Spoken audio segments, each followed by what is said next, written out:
Those are donuts. Oh yeah, that is. I have no idea what's going on. This is a normal thing. It was just laughter, and then I think those are donuts. So we all can speculate at home what they could have been talking about. Welcome to As It Is Below. Stop! I can't look at you guys. I'm gonna look over here. Welcome to As It Is Below, a Brindlewood Bay actual play campaign from Looking for Mom ttrpg. We're shouting out our favorite drag queens tonight. We love them. Big fans. Jimbo, my heart unfortunately goes to you. Violet Chachki, you absolute icon. Mwah. Monet Exchange, just incredible. Bob the drag queen. All icons. All icons. We could probably do that again and name 4 different ones, but we don't have the time tonight, you all. There's a lot to get through. I'm going to do some announcements. Here on Looking for Mom, we've got a lot going on through the end of the year and some very exciting stuff coming up for next year that I can't tell you because I've signed an NDA. Maybe. You'll never know. But what's going on anyway? We've got some Mothership from Shallow Lines. Alien is still going on. Humblewood is wrapping up. Those games are all creating some real drama, especially of the sci-fi and world-ending versions. So subscribe, catch up on those, finish them out as new arcs come out in the new year, as well as some new systems to the channel that we're very pumped about. Again, they literally will not let me tell you, but I promise you, it'll be good. Tonight, though, we're starting a new mystery with Brindlewood Bay. We did it. We broke out of our Squatcher Step shackles. We loved being there. But we are now venturing into A Murder Most Fowl. This is written by Amanda Mullins. You can find more of Amanda's work linked below. Highly suggest. Murder Most Fowl is near and dear to my heart. If you are ever interested in running Brindlewood Bay, there are so many bird puns in here. I'm not going to be able to say them all. So do yourself a favor. Go down below, check out what Amanda's done. Great writer. We're very, very pumped to get to play through this mystery. Because it's just a delightful little romp into avian culture. It felt right up our alley as longtime supporters of the Brindlewood Bay Ghost Raven. And speaking of those supporters, let's reintroduce our Mavens, starting with Marina. Hi, I'm Vasni. I'm playing Marina. My pronouns are she, her, Marina's as well. And, Marina will now be reveling in the fact that she put a rock in someone's shoe in a moving vehicle from another moving vehicle. And it's a good thing she got a little treat to celebrate. Hey there, I'm Megan, she, her, and I'll be playing Violet today. Violet Faulkner is wondering what's gonna happen the next time she does drugs. Hi, my name is Angela. I go by she, her. My character's name is Tea De La Rosa, also she, her, who's a Cupid-struck granny who finally has 2 arms and is maybe ready to finally commit herself to something outside of backflipping when she shouldn't. Thank God you got 2 arms back. Been a long time coming. My name is Sid. My pronouns are she, her, and I'm playing all of the rest of the folks with various pronouns that you will meet later on. Down the line. You don't need to know about them now. In fact, it's better that you don't. Because we're going to spend a little bit of time thinking about this last month here in Brindlewood Bay. The winds have been changing, and our Mavens return from Whitechapel, New York, and the surprising, appalling, bittersweet, uplifting events of Bigfoot Days as changed women. Once again, the woods were a terror. I don't know why they keep going in, but they keep doing it. There were 2 missing persons, a failed theorized and accidental on-purpose murder, and a plethora of shenanigans that made that 2-day stint post Isaac's funeral stretch out long and end in euphoria? We'll see. With winter settling into Brindlewood Bay, this blustery wind has been whipping in from the north. There's been just the dew is freezing over the old cobblestone roads from the initial whaling town that was here, the industry. Families are staying in a little bit more as nights grow darker. And even when the weather isn't acting up, almost always something else is. An argument at town hall, a missing persons case going cold, headlights tinkering on and off at odd hours of the night. The feeling that someone is watching you, but you can't quite figure out who, as history and the essence of Brindlewood Bay seems to sink a little darker as the days get shorter. I want to check in to see how our Mavens have spread their wings from their previous fright and flight of the last month. So a sort of extended opening credits scene, if you will. We are going to first find our way to Marina. Marina, where do we find you in this indeterminate time? So I know since in the way that I imagine Marina kind of surpassing her play ball condition is not necessarily leaning into, let's, as a 60-something-year-old, join a little league and or join like an elderly league. But now she's volunteering at a little league and channeling her artistic side by making them little tie-dye t-shirts and little bracelets with like good luck crystals and little beads from like the Himalayas and things like that to make Brindlewood Bay's baseball little league to bring them good luck. Yeah. So we find you maybe in the midst of putting some of these things together. Would you rather be doing the bracelets, the tie-dye, and maybe who do you have with you?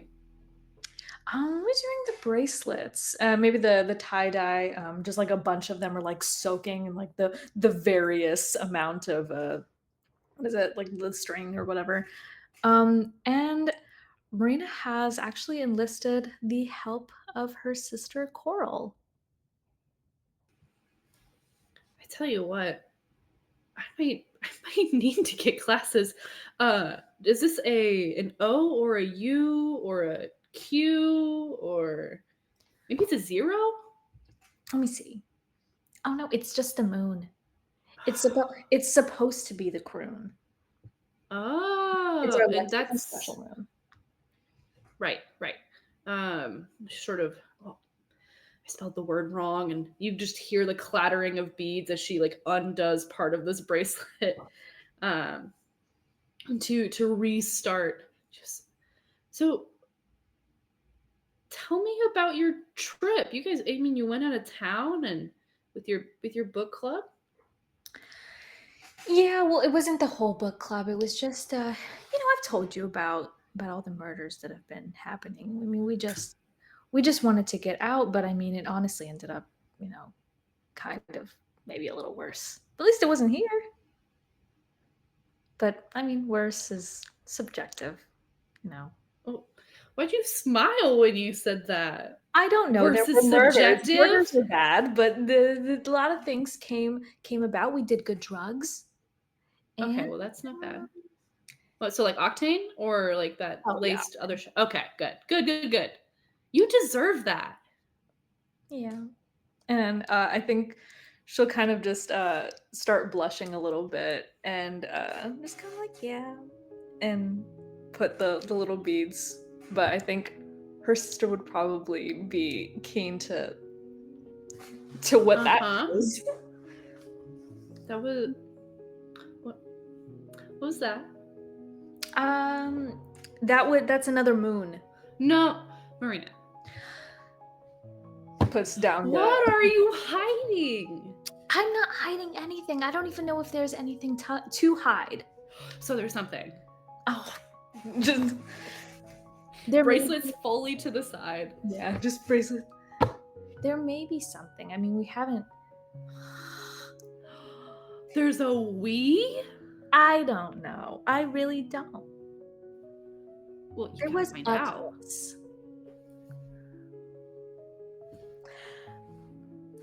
just like when, and I threw.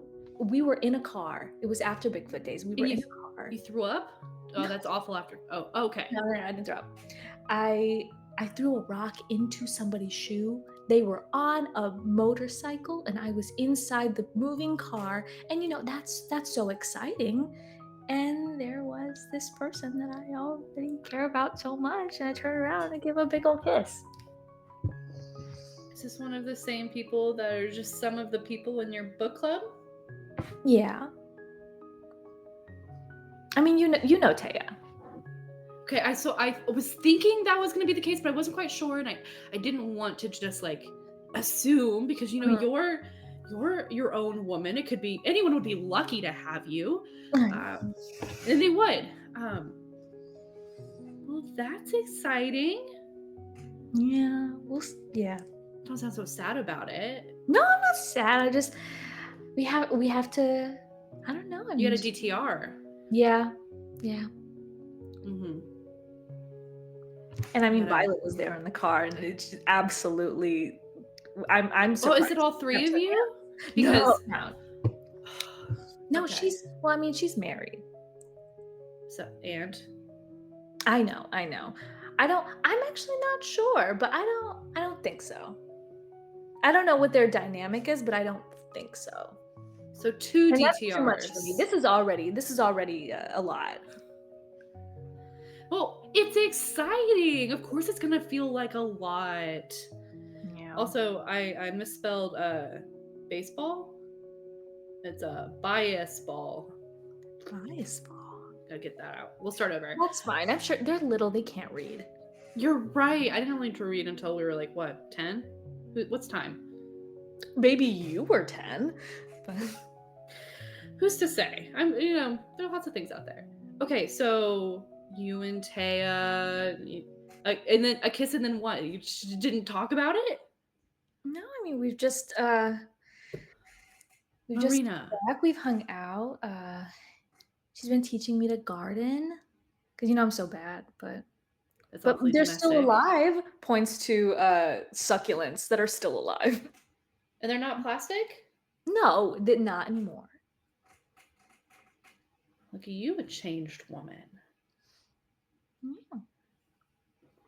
Okay, well, a new moon is coming up, and you need to define the relationship before then, because it's sort of cleansing, and the newness of the moon, the newness of this, you got to figure it out, Okay. or it's going to be a whole other cycle of just No, we don't want that. we don't want that.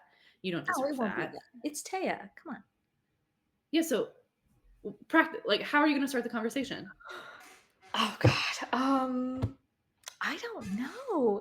I don't know. You how would you be me? You be me. Okay, I'll be you, and then you be Taya. Oh, I think that's worse. Well, how else are we supposed to do it? Okay. You be you, I'll be Taya. Okay. Oh, real nice. Is that not what she does? That's what she does. I can't backflip Sometimes. for you. Not with me, not that much, I guess.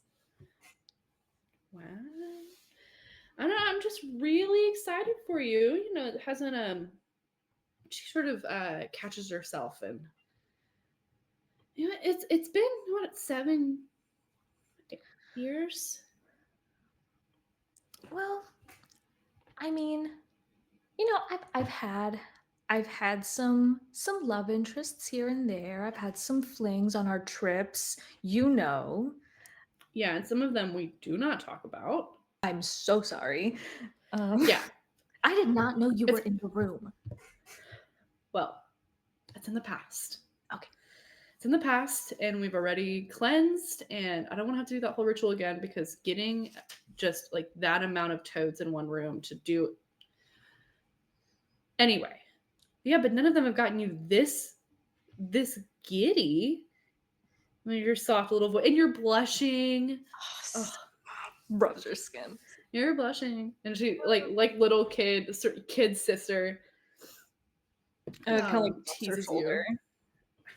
Careful, you're gonna put something out. Well, we don't have to practice right now, but you do need to have that conversation because, Yes. I mean, not to be like rude or anything, but you guys aren't getting any younger. I mean, you're right. Most of the time, yes. Don't get used to it. Well, I'm excited for you, and I just and she sort of puts her bracelet down again. She's misspelled baseball again. I mean, come on. Um, No, well, she just 1 second, and she'll sort of take it out of your hands and put it down, and then kind of grab your hands. You deserve to have good, cool things, and if Taya does anything that harms you or makes you sad, I will shove that crystal so far up her, and then like the scene goes to something else real quick as she gets censored by our own mind's eye camera, and she'll never walk the same way again. I don't think any of that is necessary. And it shouldn't be, right? Right. Good. Just I don't know. Yeah, I'm happy for you. Just Ryan was so good, and I don't want you to be that sad again. No, that and you and Shannon and you guys really helped me through that, and it was good. And it's different this time. Because I don't have the same funds I did to have you eat me out of ice cream and home. I've got 4 partners who do that already. Oh my god. You wouldn't believe Craig, and then she'll just go into complaining about her relationship. Marina, anything else here that you want to do or say?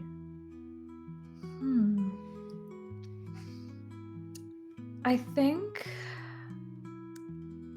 think mostly she's just hyping herself up to have that conversation. I think it's like a lot of introspection, a lot of like time with her with her crystals and polishing the new one, especially the one called the Lovers.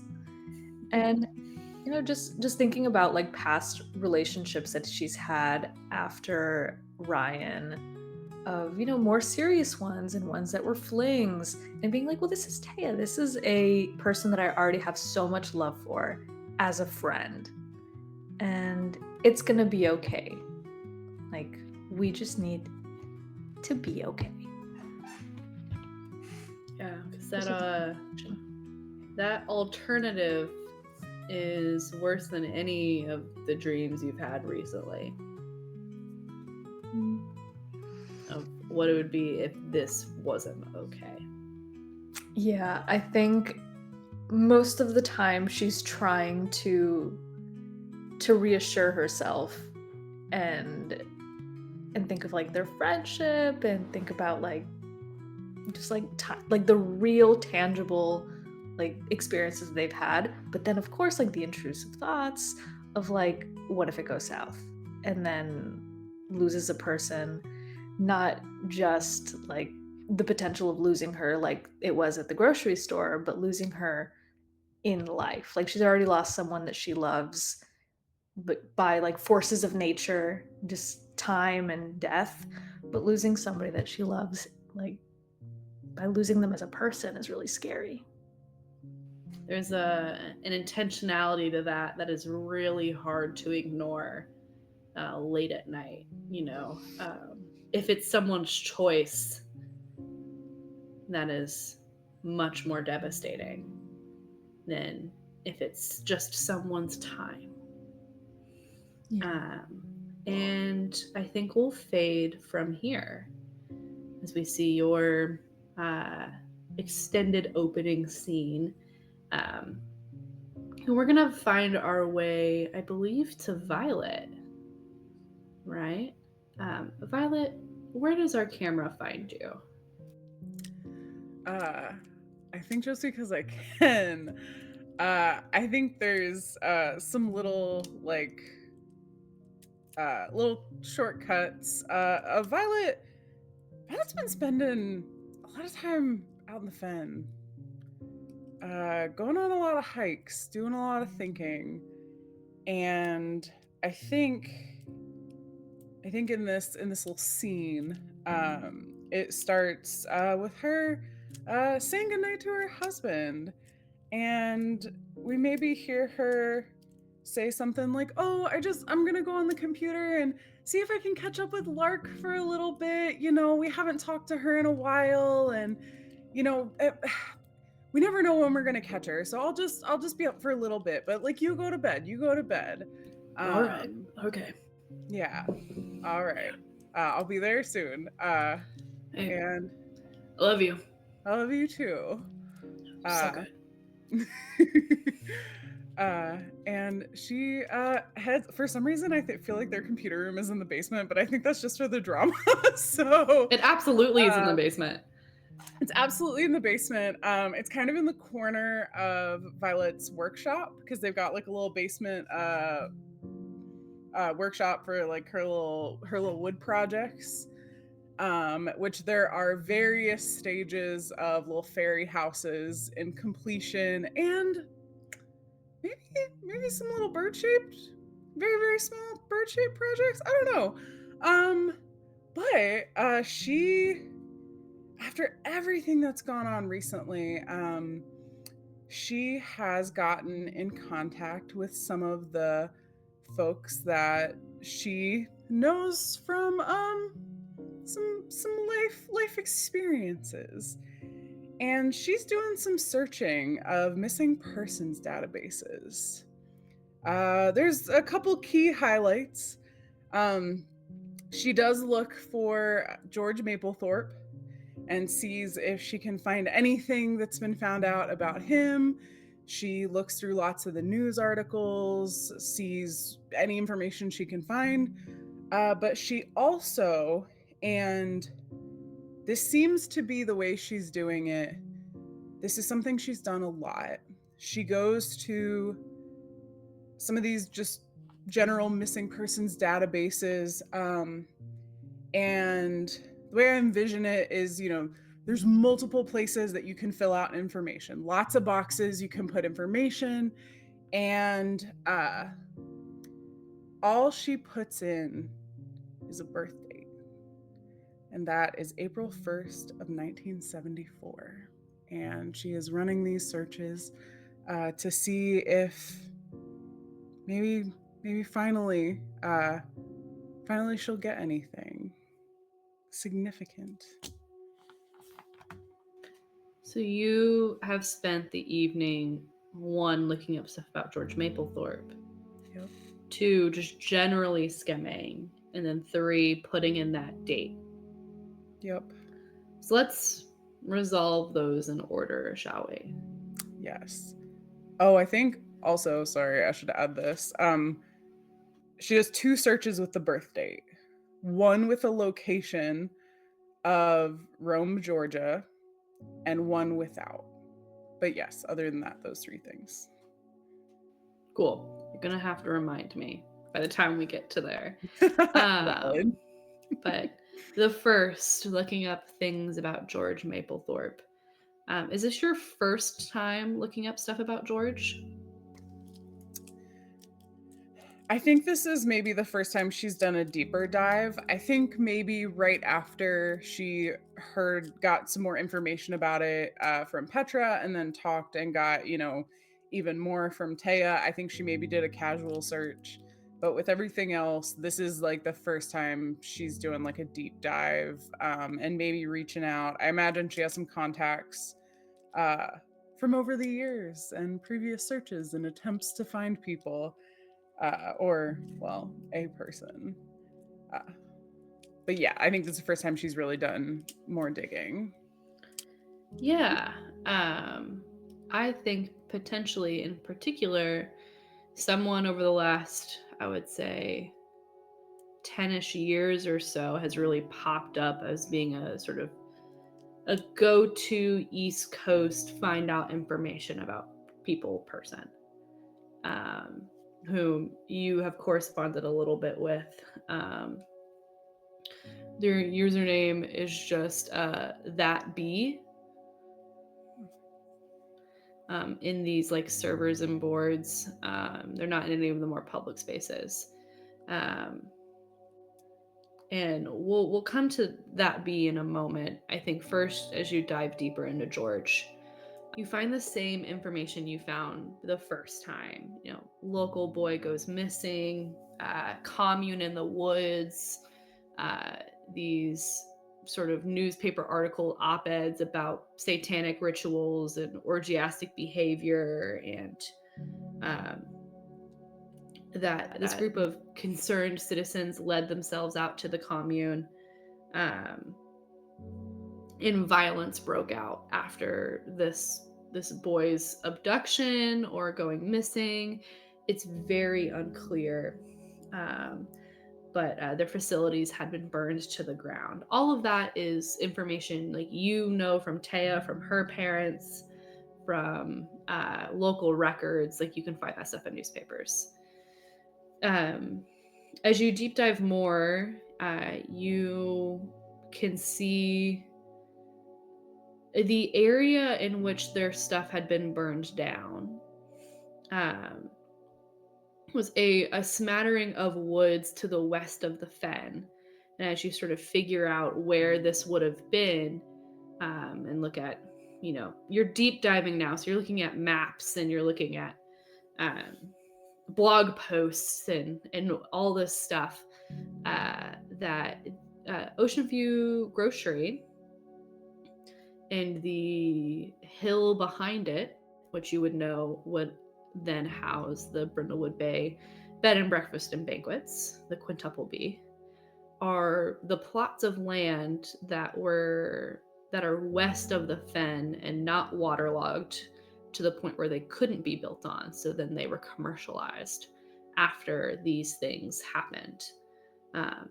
And that perhaps you get the feeling that this commune that had been out in the woods, those woods could be that sort of same area where the grocery store was, where, butting up against the cliffside, where Quintuple B is. The same woods that a baseball glove was found in.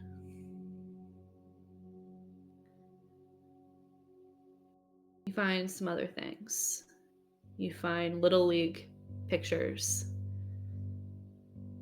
of young George, young Wyman Dalrymple, other contemporaries to Taya, from their county Little League team, from before this ever happened.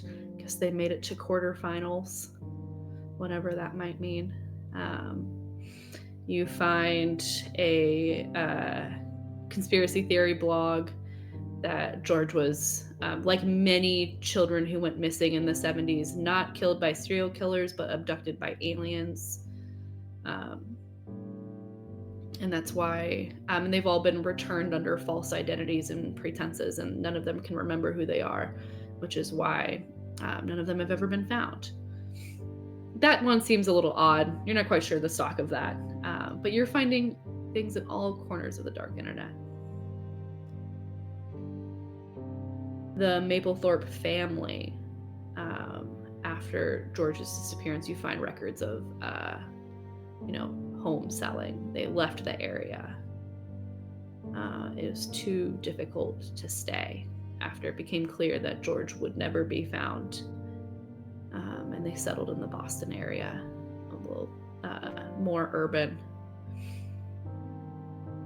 Who knows what they're up to now? Well, his parents are probably dead. Well, his potential cousins or siblings. None of the Mapplethorpes stayed. Not a single one.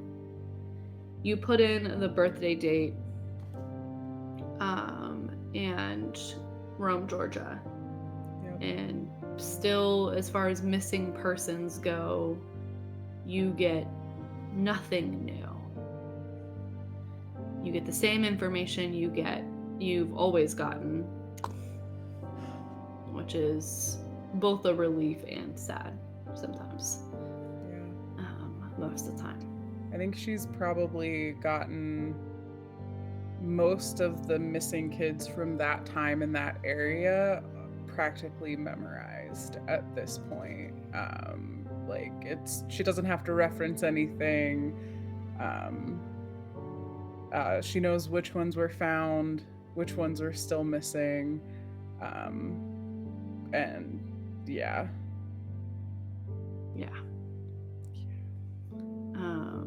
Unfortunately, no changes to that list. Okay.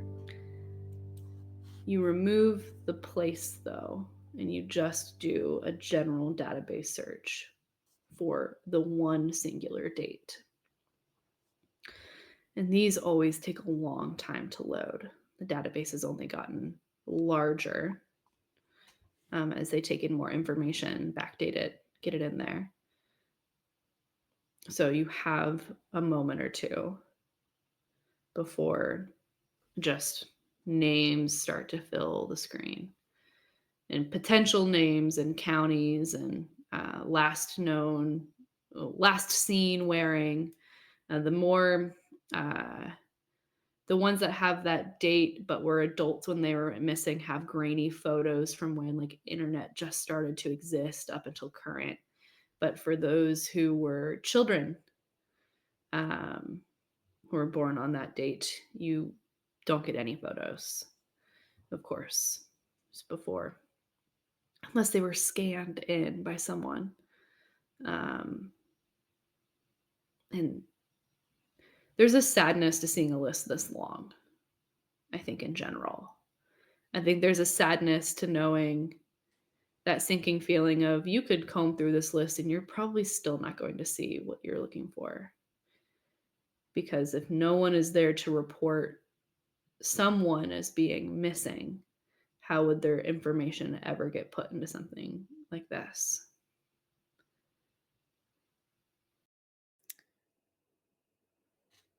How's Violet doing?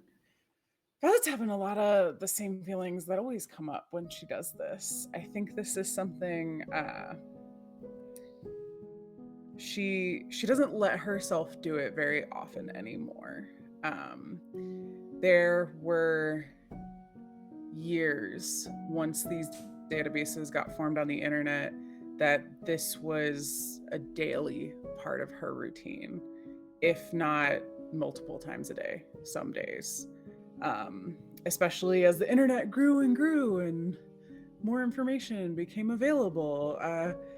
But nowadays she's gotten to the point where she won't mention anything to Gavin anymore because he worries if she mentions doing these searches,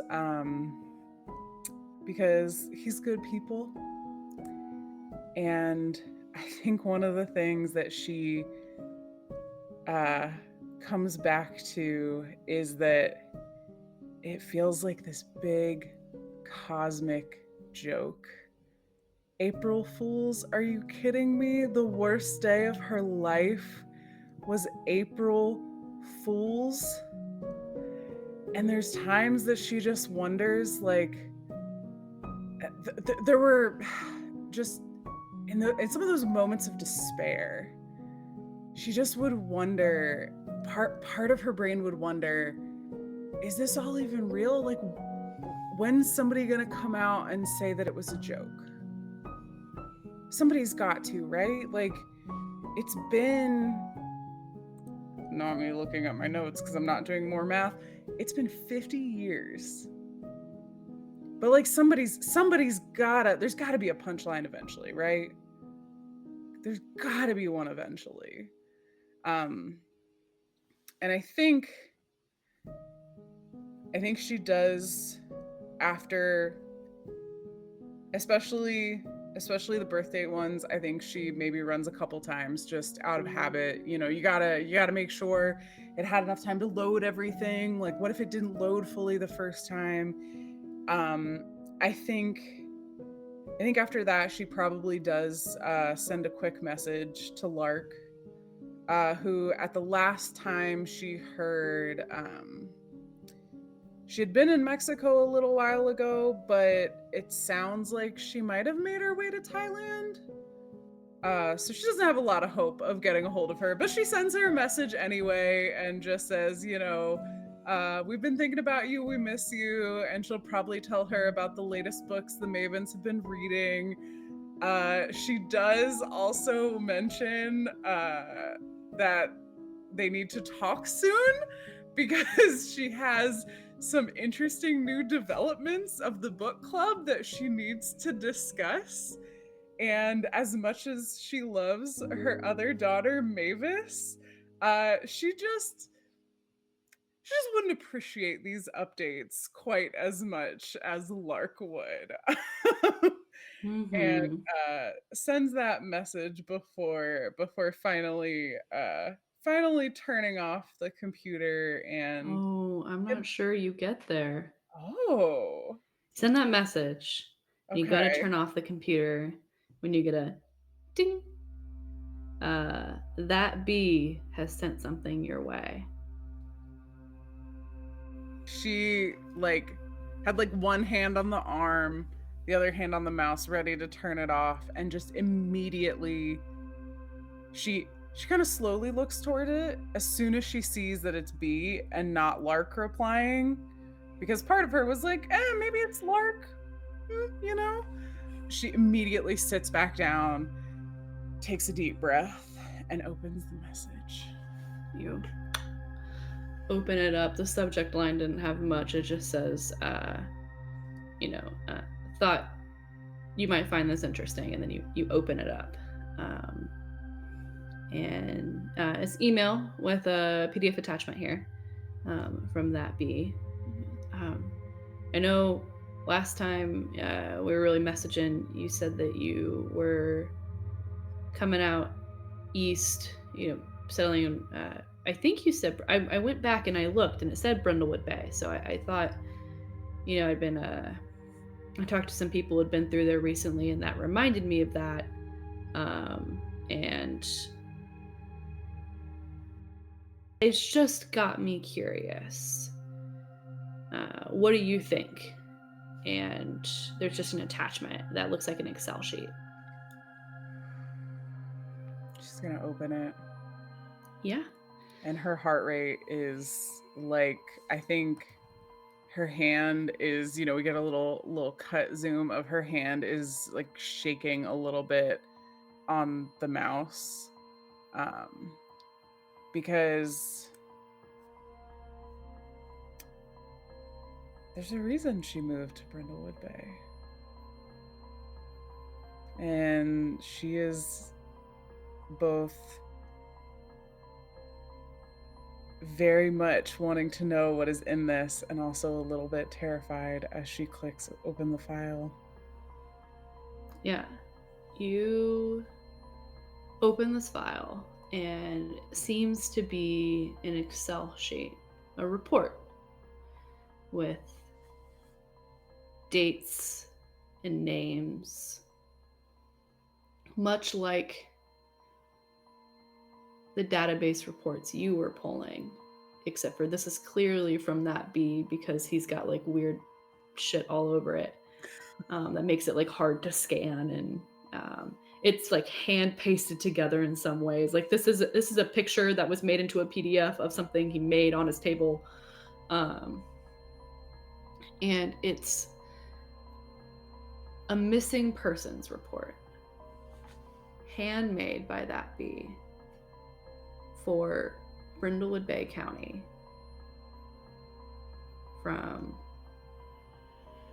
long before you were here the first time to current day. There are many entries. Of course, George Maplethorpe is on here, the original missing child.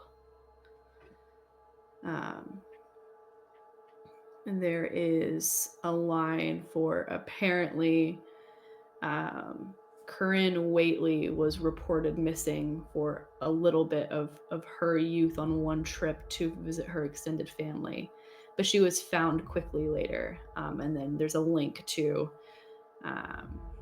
an article that basically said that she had sleptwalk out of the house.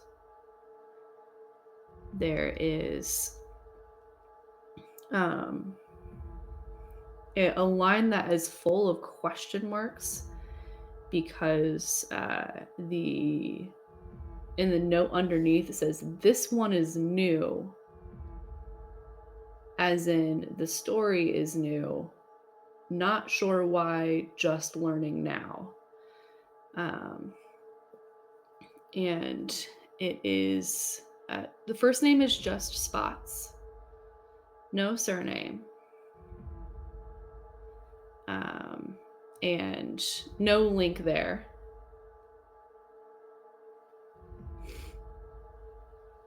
There is a line for Carolyn Greenleaf, who was reported missing by her aunt that she had been staying with, but apparently Carolyn had run away. But she was eventually found over in Faversham yelling at someone. And then there's a link to a scanned photo. And there's two of them. And that B says, sort of written in his handwriting, "This one confuses me. It's like she was never there."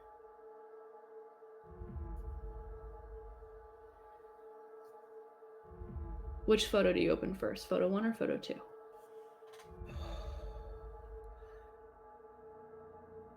Is this one confused? Whatever is next to this one confuses me. It's like she was never there. Is gonna be the one that she clicks on first. Photo 2. Photo 2. You see a lovely just couple photo of two people you do not recognize,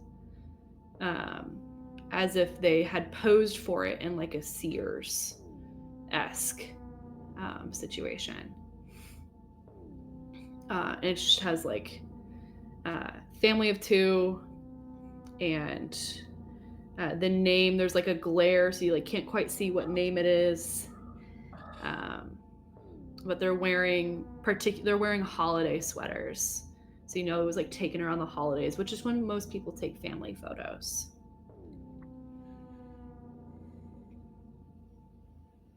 There's another photo. She's do either of those people look familiar to her?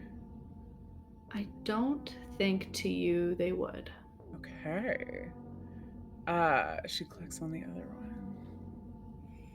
It's clearly the same people. It's even the same sweaters. The only difference is that this one says family of 3.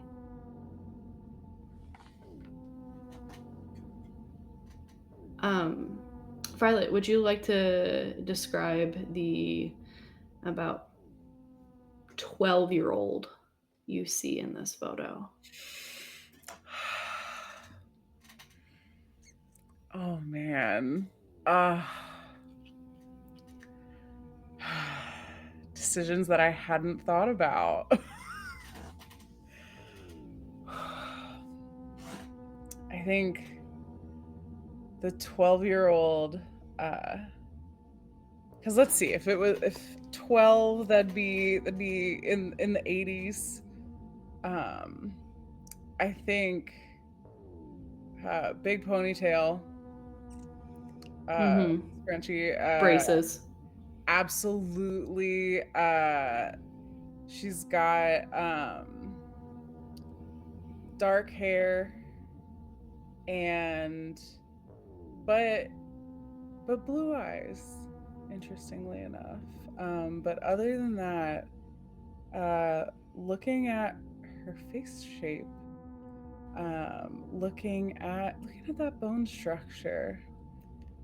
Violet feels like she's looking at photos of herself when she was a child.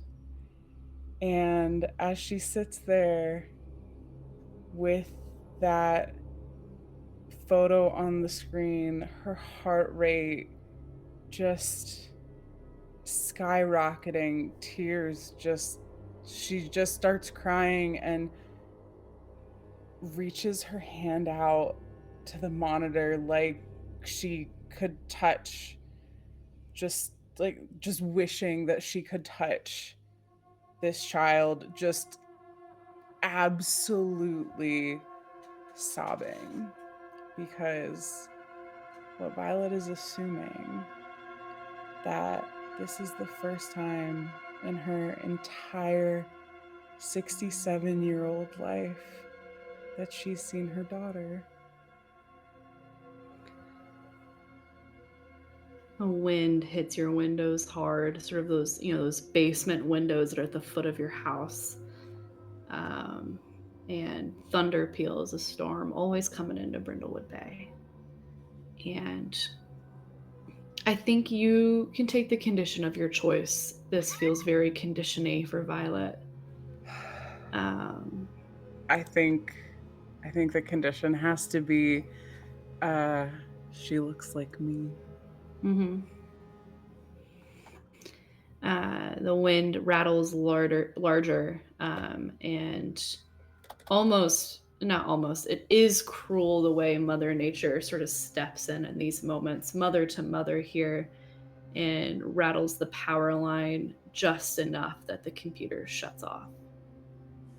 And you're left, you're reaching out to her face, and you get just the flicker of seeing your own face in the screen as it's dying. She just she finally makes contact with the computer screen, just presses her hand against it, and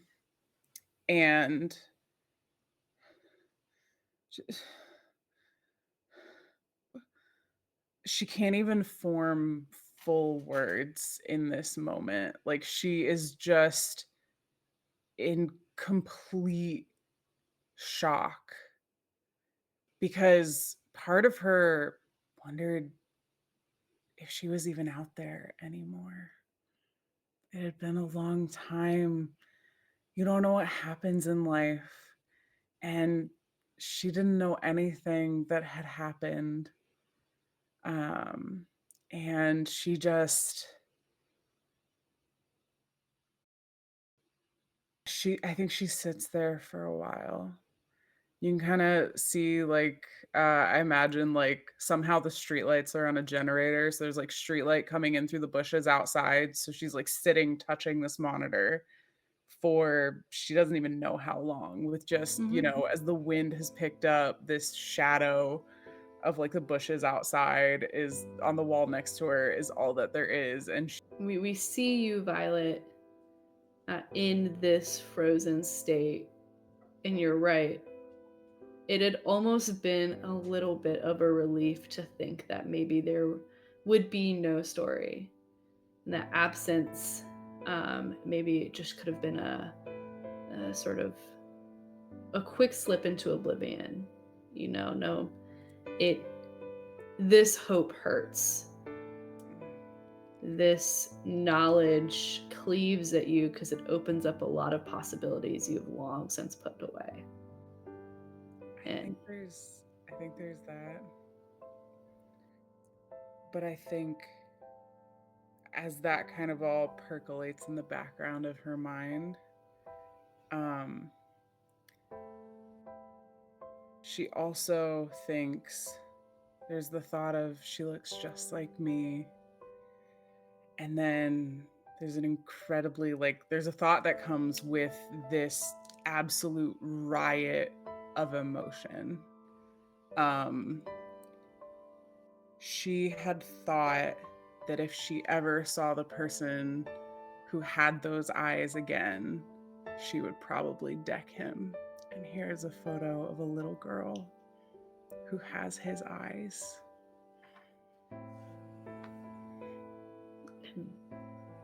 at least made it to 12. At least, that photo got on the internet. That bee found it.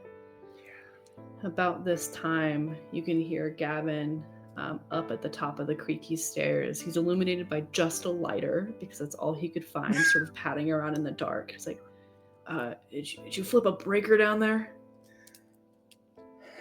No. All right.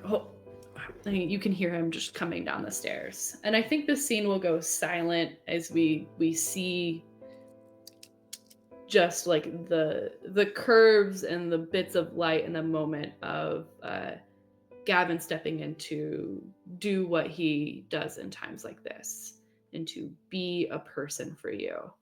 And our camera will sort of zoom past him, just getting close enough to sort of wrap you into a hug and go out the window. Yeah, you see like Violet's hand, like as it reaches around him, just like clutch on to his shirt, like white knuckle, just holding on with everything that she's got. A lot more now. And our camera moves on. Man, these extended openings really getting us.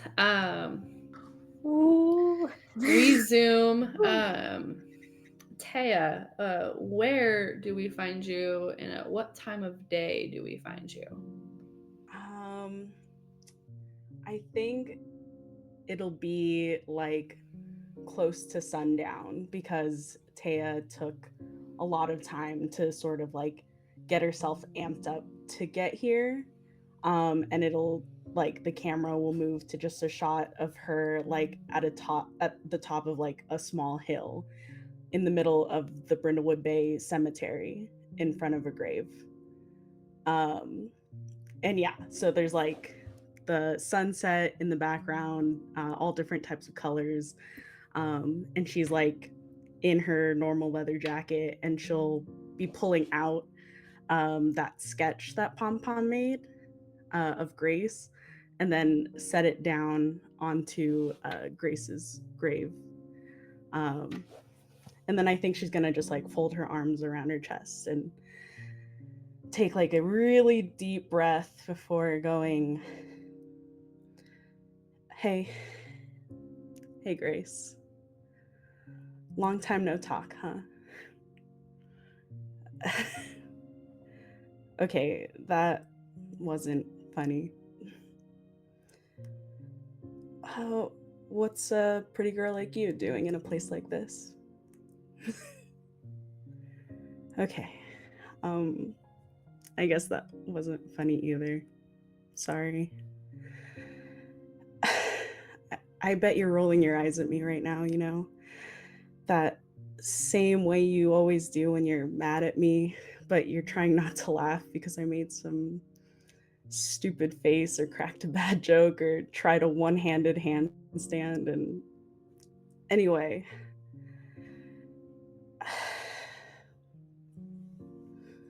I know I should have visited you sooner. I should have gone into that stupid hospital. I should have been there for the funeral. I should have been there when you needed me most. And I just don't think I'll ever forgive myself. I never have.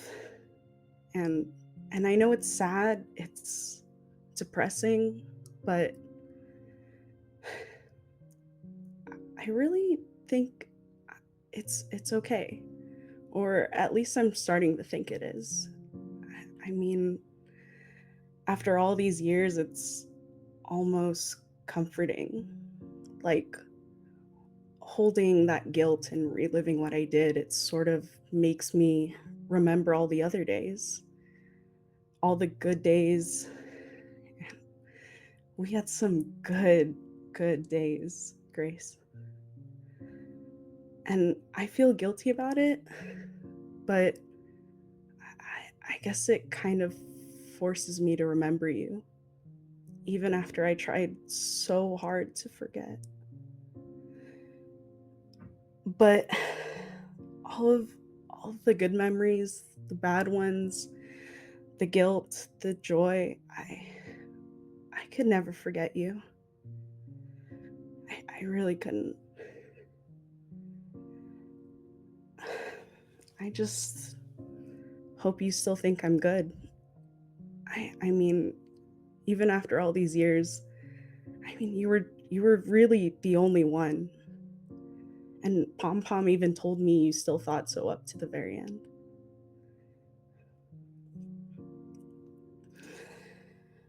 But you know, I think that's changed. I mean, I've got friends now. Uh, I've got people who really believe in me, like Violet. She always supports me even when I'm up to no good, and you know, she really takes care of your garden really well. When I was in the hospital recovering, she and Marina, oh, Marina, she's so special, Grace. She's, you know, like that feeling you get right before you drop on the highest, craziest roller coaster. But she's also that same feeling of like dipping your hand into a stream on the first day of fall. She's just that first ray of light after such a cold storm, like a warm blanket straight out of the dryer. She's incredible. And I can't wait for you to meet her, Grace. She saved my life, you know. I I don't think I'd be here if she hadn't patched me up. I mean, you're probably already watching me looking like a dumb idiot in front of her. You're probably thinking, ooh, girl, buckle up. Taya's a handful. I think she already knows. Marina and Violet, they make me want to be better. They keep me from running. And they slow me down even when they're hyping me up. And I'm really sorry I couldn't be there for you. But I promise I'll be good. And I'll be better for you. And for them. And Taya's gonna like pick up the sketch of Grace and then slowly fold it up as like the sun is setting. And then she'll tuck it back into her like the hidden pocket in her jacket. And then she'll kiss the tips of her fingers and then like place them on top of the gravestone. I love you. I'll always love you. And I always have. And then she's just going to sit there for a little. I think punctuated on that, the cemetery is full of old trees. The part of it that you are in is not too far away from where Isaac is buried, actually. Though there is a pretty big tree between them. And at every point that you could have left Grace a pause to talk, you were hearing these like the branches that are losing their leaves sort of sway in the wind that has been settling in the bay. And here at the end of it all, it's as if Grace herself is giving a punctuation as an older dead branch just cracks. Not a big branch, one that has still every color of leaf, and it just slams against the ground a couple, yards away from you. Oof. Okay, I get it. Don't be an idiot. And I'm just gonna walk away. I think that's condition worthy too. Yeah. We all took real life conditions listening to it. Ugh. I can't.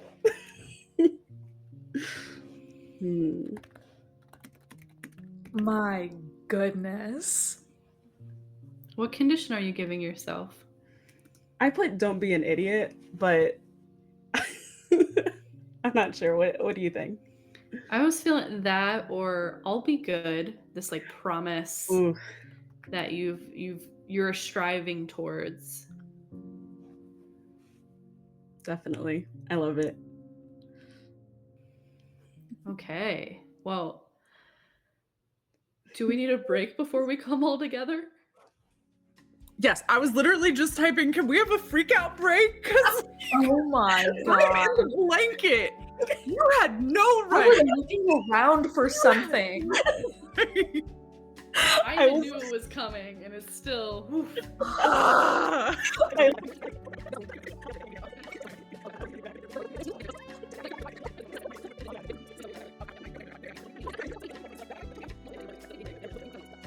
Let's do it. Let's book club it up. Changing back to my normal notes and not my dialogue. I have a whole empty page because I could not take notes during that. So I have to, when this comes out, go back and rewatch that to take notes. All of those scenes played out in this indeterminate month after Bigfoot Days, but before this book club session that you all are wrapping up here at the top floor of Candlelight Booksellers. There is Carolyn's not booked after you guys today, thank goodness. So no abstain from everything meeting is occurring at the end of book club, which means you have the room as long as you want. What book are we wrapping up? Ooh. Gold Crown Mystery. Ooh, should it be also bird themed? The peculiar polycule between the parrot and the pear. And the pear? We say that right away. I've got a suggestion, and it's the alternate title of the mystery we are running. It's called Die Die Birdie. Excellent. Instead of Bye Bye Birdie. Mm-hmm. I like that, yeah. That's good. Just to shout out Amanda Mullins real quick. Yeah. But of course, you guys will be deciding later on with the Gold Crown Mystery Move what happens in this book that you've just read, that we all definitely just read. Yeah, we got it right fresh. Oh, yeah, absolutely. Madison and Hannah are sort of packing up because they have to get to some sort of family dinner with whatever the family surname is that I'm not remembering right now. Amazing. Putting their big old coats on, and Hannah goes, so are we meeting over the holiday break or?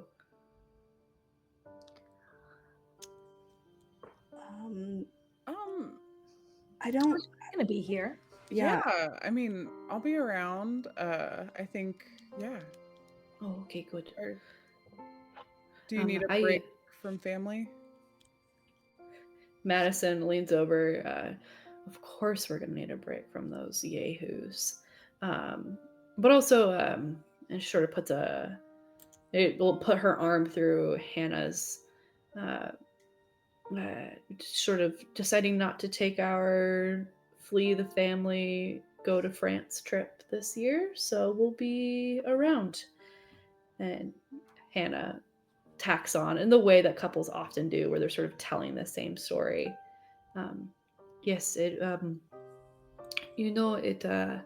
flight fares and all of that. It just would be easier to stay here. So if we meet, we meet. If not, I we'll probably read ahead. Hmm, All And right. Understandable. this is an excellent one. Yeah. Hmm? I think book club over the holiday would be a nice pheasant diversion. Oh, I Here see we what you go. did there. beautiful. Well, we better be off then. Medicine? And Madison just sort of, all right, well, we'll see you all later and exchange pheasantries. Quick. And you hear Hannah give the biggest sigh as they they go to leave, but they almost run into I think we've canonized the other Steve of our universe, Big Steve, the one who runs this. Not Steve Texas, but regular Big Steve, who is also a bouncer and owns the book club. And you guys may have accidentally drugged his kid potentially once. We've already Um, camper too. It's fine. Yeah, that's fine. And he goes, hey, oh, sorry, excuse me. And there's sort of like an awkward shuffle between the three of them in the tiny landing of this alcove. This box arrived for you all. I'm not, like, if people are sending you shit, like, that's fine, but, like, have them send it to your home. There's people will take this shit right off the porch, and then you're not gonna get your, I don't know what it is. I don't think we know what it is either. Sorry about that. From, Brian? Anyone know a Brian? I think Marina will take it. This is from Brian. Why did he send it here? You can ask Brian. I'll Thanks be, for keeping it safe, Steve. Yeah. Of course. About the most interesting thing that's happened here all day. You know, without Carolyn, I don't get my usual, just listening to them all yell situation. So, Yeah, that's a treat. yeah, it's kind of like an uncomfortable podcast. But now that it's not here, I find myself missing it. Like hate watching like reality TV. Yes. Yep. Like to have it by Absolutely. now. Yeah. Exactly. Well, I'm going to go ponder what that means for my lifestyle, but I'm going to leave you all to it. And he passes it over and he'll, you hear him sort of stomp downstairs. He almost misses a step. You just hear the, oh, as he catches himself. He's like, that goddamn step. I got to fix it. Watch out for the step, as always. And, We should really make him cookies. Yeah. Yeah, I could also fix that step for him. I don't know why we haven't yet. Oh, we should. It'll be a nice little Christmas thing, you know, a little holiday treat. well, you're all together. You've got a box. Yeah. I know that there's some, it's been a little bit, you know, you guys spent all that time together in Whitechapel, and then you've seen each other, of course, off and on and all that stuff, but it's been a bit since you've had a book club meeting. Yeah. Yeah. I think I'll set down the box on like a table or that we meet out there. And does anyone have a knife? Oh, take Oh, out yeah. a pocket. Yeah, yeah, of course. I, like pull out my little little folded knife. While Taya's doing that, Violet's turned around and is rummaging through her backpack. And a full minute after Taya pulls that one out, she pulls out like a camping Swiss Army knife and is like, "Oh, okay. We'll just have this one for later if we need it." Yeah, emergency knife. We always Yeah. use it. Of course. Taya's gonna hand it over to Marina. I'm just zips open the box. Yeah, there's some tissue paper in here and some stuff like bubble wrapped. There's a card that's specifically just addressed to you, Marina. And then a sort of like more general, like Whitechapel, New York postcard that says, thanks and sorry again. Appreciate you all coming out. And then stay safe out there, Brian. And that's addressed to everyone. And you flip it over and it's got like a watercolor-esque, like Bob Ross version of Bigfoot. That has been, it's clearly a token of Bigfoot Days that someone had been selling, and Brian just has like 1,000 of them now. Oh, and she'll just like hand it around so that everyone can take a good look at it. There's some other stuff in the box too. Full rummage. Full rummage. With There'll little be Hands. yeah. First thing you pull out is a commemorative Bigfoot Days t-shirt. What was this year's slogan? Oh. Oh gosh. We didn't establish one. You get to make it up. You know what they say about big feet. I was thinking big feet, big heart, but we could do that too. Well, you know what they say about big feet? Big heart. Love it. That's what it is. Yeah. Yeah. And it's like an airbrushed heart with Bigfoot's face in it. I love it. That was so good. And it's like Bigfoot Days 24 on the back, Whitechapel, New York. Incredible. Marina, put it on. Put it on. Puts it on fully like over her whatever she has on. It's a cute. Taya's gonna take your hand and then like do a little twirl. It does a little twirl. It's like living for the moment. Violet starts like humming some very like off-key music to just It is dancing in perfect like offbeat to the offbeat music. Yeah. Incredible. A shirt comes out. That all happens. The next thing in it is a coffee mug. Bigfoot themed coffee mug with funny text. What's it say?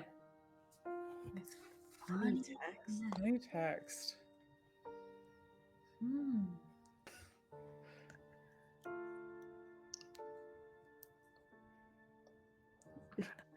I want to do is say, you know what they say about me? That's literally what I was gonna say. Yeah. It could be that. The like handle is like a stylized sculptured like just like Bigfoot and like knee to foot down. You know what they say about big feet? Big gulp. Big gulp. Stop Beautiful. it. There are two more things in here, I will say. We'll give you guys all of them. A plaster cast of a larger than normal foot, signed by Bigfoot. Just like a paperweight Bigfoot foot. Oh. I can put it on the ground so that we could all put our feet next to it. Oh, I love that. Yeah. Yes. All smaller for sure. Yeah. We could hang this up. I think. Oh you know, yeah. you will let us, right? Yeah. Oh, I could This make is a shot for it. Yeah, that'd be great. Cool. You guys can scheme about that. The last thing is a little bit more for you guys to decide. And you'll have to decide sort of who's taking each of these items. And one to leave behind, which sounds like it might be the Bigfoot. A memento from the investigation. Ask another Maven what it is and then add it to your cozy little place. I am posing this to all of you collectively to decide one memento, and then we'll decide who's holding on to it. Does it have to be the Bigfoot statue? One of the like the totems. Yeah. Oh, that's. Or wait, did we leave those in the? Did we leave those Or- with the message? Oh, didn't we burn them? Or something like Who's that? to say? Anyway, not them then. A memento. Memento. Yeah, what did we have? What did we have? Brian wouldn't have this, but part of me was like, oh, a nice little extra bit of octane that we left behind. Yeah, that's the first thing that I thought. Brian probably would not mail you guys illicit drugs. No, How probably I about not. know. the Bigfoot yell trophy? Oh.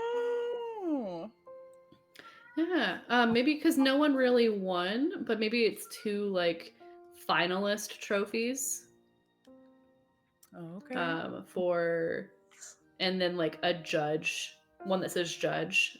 So you each have a trophy of your experience. Cool.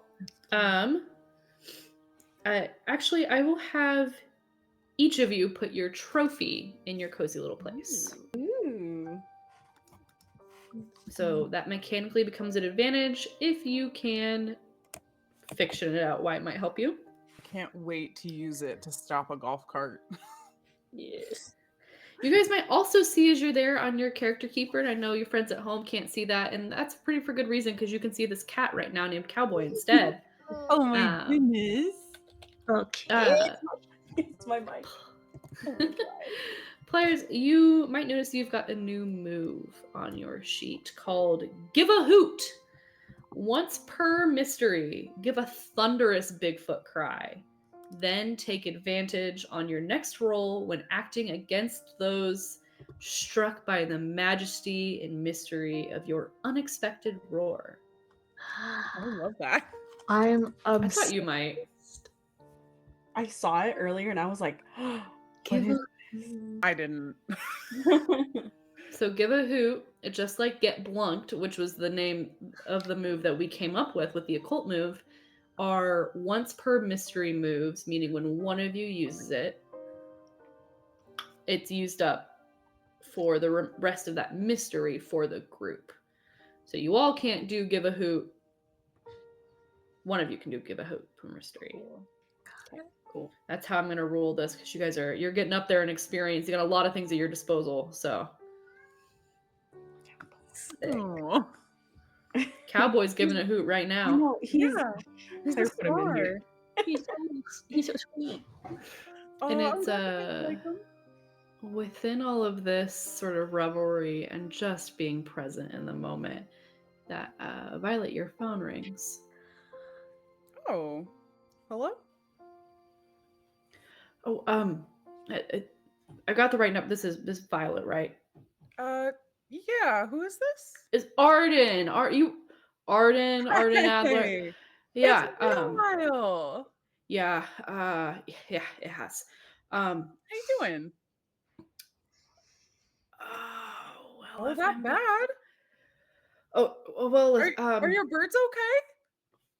if you all like you did the thing with the grocery store and the I the mean, explosion, and I mean not that you did it, but you like yeah, I was gonna say we definitely did not blow up the grocery store, but we you were know there, unfortunately. you figured part of it. You know, I read something in the paper that you guys like solve thing. I'm Yeah, gonna like text you a picture okay. of VIP passes to the North American Avicultural Association Aviary Show up at the Brindlewood Bay Bed and Breakfast and Banquets. Yeah, Um, absolutely. if you and I don't know your the other people that are Yeah, always around you, Taya and Marina. yeah, whatever they are. Yep, them. If you guys wouldn't, I'll explain everything in person. Okay. Yes. If you could just, you know, that'd be great. Thank you. Yeah, okay. Just are your birds okay? Do I need to bring an exotic vet or like No, just no, gives no. All the birds. You hear so many birds on this call, by the way. All the birds are fine. It's just, I'll explain everything when you get here. Okay. Okay. All right. Yeah, Um, we'll be on our way. We were just finishing up book club. All right. We'll see you soon. I thank you. Yeah, absolutely. Okay. He clicks. I've got a question for you. Okay. You've known Arden for quite a while. Yeah. An establishing question, actually, before you guys maybe get ready to go to the bird show. Yeah. You were close to Arden when you both were just out of the nest. Ooh. However, there was a disagreement about mother hen behavior, and Arden, proud as a peacock, would not relent. What was your dispute with Arden about? And have you forgiven him? Ooh.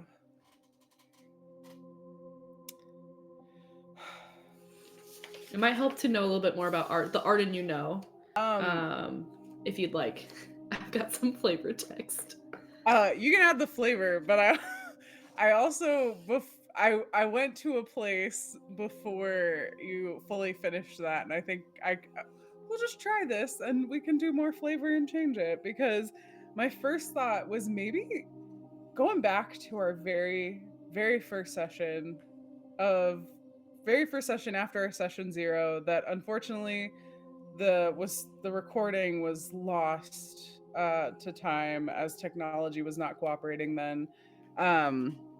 We did the Brindlewood Bay Spring Pet Show and found out that Violet had a rivalry with Sable and Melville about Mhm. a pet show that Violet had been competing against them with her cat Macy.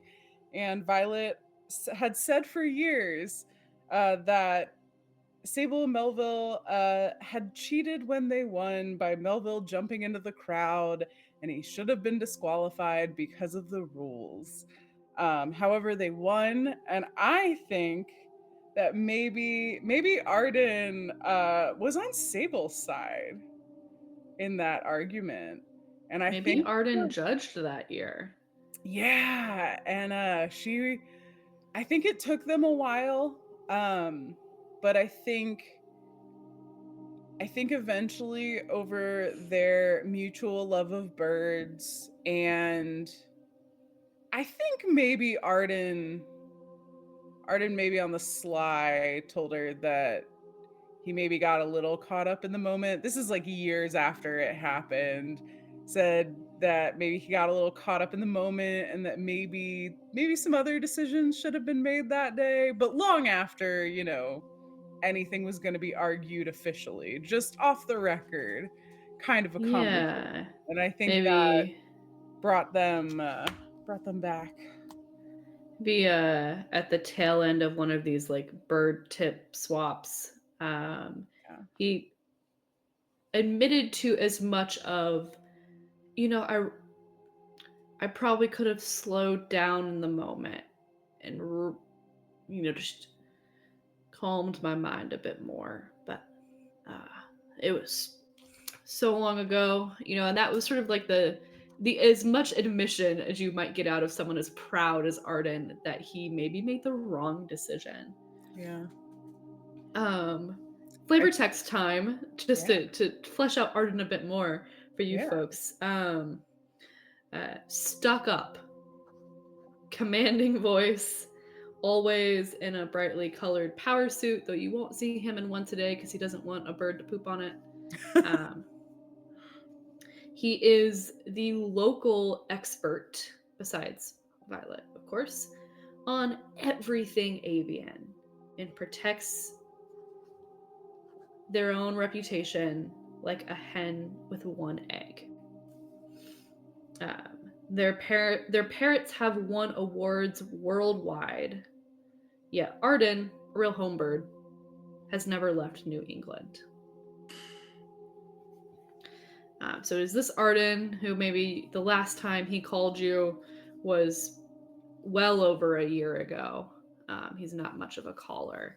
Has called you up out of the blue, saying he'll explain when you get there, and sent photos of a VIP pass to the North American, make sure I read it right, to the North American Avicultural Association Aviary Show. I'm going to get it right by the end of this. Which is happening this weekend up at the Brindlewood Bay Bed and Breakfast and Banquets. Up on the cliffside past what was once Ocean View Grocery. Who was that, Violet? Yeah. Oh, that was funny you say that. Actually, an old, I think I would say friend of mine. They're actually over at the North American Agricultural Association almost had it. Aviary show up behind where the grocery store used to be, and apparently there's something going on. He asked about our involvement with the grocery store, and I was like, well, we're not responsible for that, but he's like, yeah, you were there. It sounded like he maybe heard that we helped figure some things out, so I'm assuming there's something going on there. But yeah, do you guys have any plans you wanna come with? Taya's gonna like look at Marina. I mean, we could always postpone dinner. Yeah. Yeah. Yeah, no, I mean, what's another little while when there's potential? I mean, I don't want to assume, but I mean, if they're calling us, Yeah. maybe it's Yeah. like the pet show, and a bird maybe flew away somewhere, somebody stole something. Let's not assume the worst. Yeah, that sounds good. And hey, also, I've got Bertha here, so we can stop and get some food for you guys to have a picnic later. If that would make up a little bit for missing dinner. I'm sure we can find some space outside on the cliff or something for you two. Yeah, and we can all have a picnic. Yeah, of course. Yeah.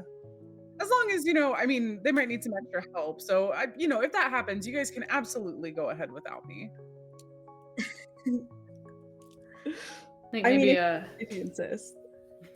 this conversation happens as you guys are sort of packing the Bigfoot box back down. We go and retrieve Marina's earrings that she threw across the room and head down the stairs here. Also, did we read the letter that was just addressed to Marina? No, you didn't say that you read it. Would you like to read it? Yeah, I think as we're packing up, and she'll just like take a moment, maybe while her earrings are still on the ground somewhere. Yeah. And yeah. It's also Bigfoot themed stationery. It's like the postcard, but just like two-fold, one fold, like a card. Crap. The brain's working. And you see Brian's notoriously messy handwriting on the inside of this. Never had good penmanship. And your name at the top, or what we hope is your name, and then a date from probably about a week ago when this was mailed out.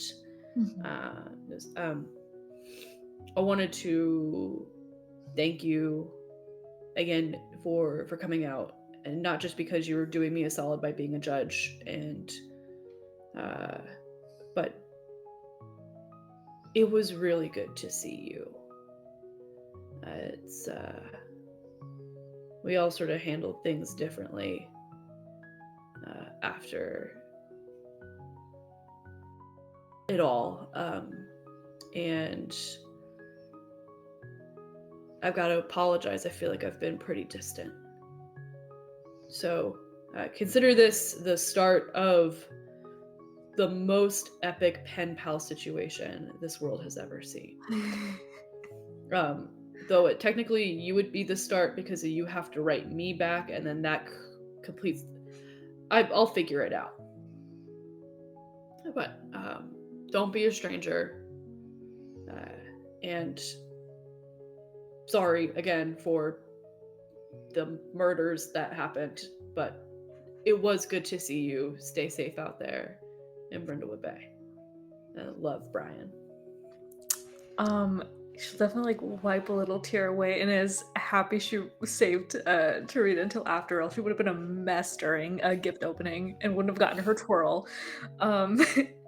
And just makes a note to be like, I need to stock up on the stationery store because my return mail is gonna be insane. I'm gonna get the heaviest package of crystals. The most epic pen pal situation. And I think we'll sort of phase here, not only because I know that we're going to take a break, but because we can't start off a mystery and get too far along before we get a insane, creepy dream. So we'll do that when we come back. So we're taking Bertha to the North American Avicultural Association Aviary Show at the Brindlewood Bay Bed, Breakfast, and Banquets. I read it, so that's a little bit of a cheat. You guys are in Bertha Violet's SUV here, having just gotten that phone call from Arden that he would explain it all when you got here, but the birds are okay. As you come up the road, the main road, of course, ended at the grocery store. And parts of that area are still cordoned off of, Mariah Prescott's new plot of land she owns. But the gravel road that goes to the back of the grocery store, and the grocery store lot has been cordoned off, and that gravel road continues up, up until you get to some of the more rockier cliffside. Um, for my friends who are watching this, it's very picturesque to picture the background we literally have during most of this game as where we're heading, this lighthouse cliffside, like white picket fence area.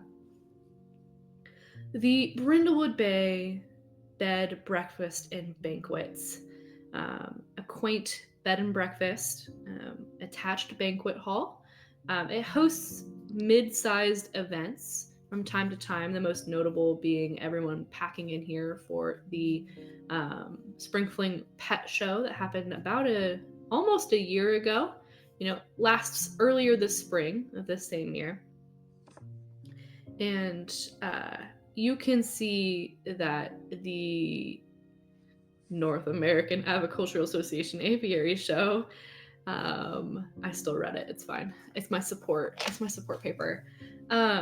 Is packed. It's definitely more people than the pet show, which makes sense because you can fit more birds in a space than you can fit dogs and cats. The gravel lot is overflowing with vehicles. And you see festive decorations, colorful displays of people and feathers, and what could be, just looking at the lot, potentially hundreds of bird breeders, hobbyists, and species flocked from all over the continent. Marina, last time you saw this area, it looked pretty different.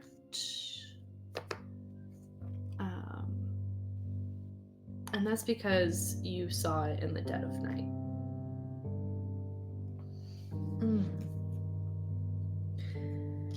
Your brief reprieve in Whitechapel came sort of crashing down maybe about 5 days after coming back.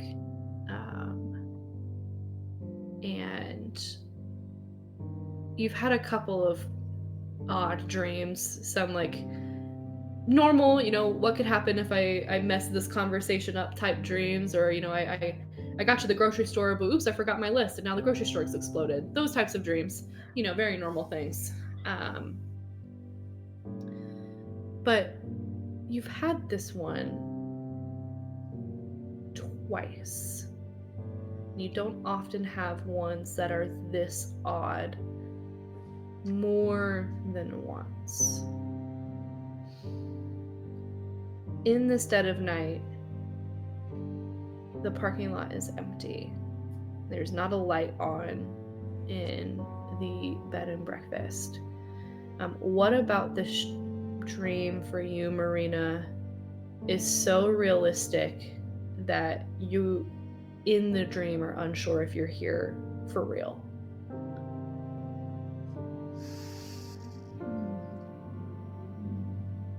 I think she feels like she's in the same day that she is when she fell asleep. Like it's the same kind of weather. She's wearing the same clothes that she was.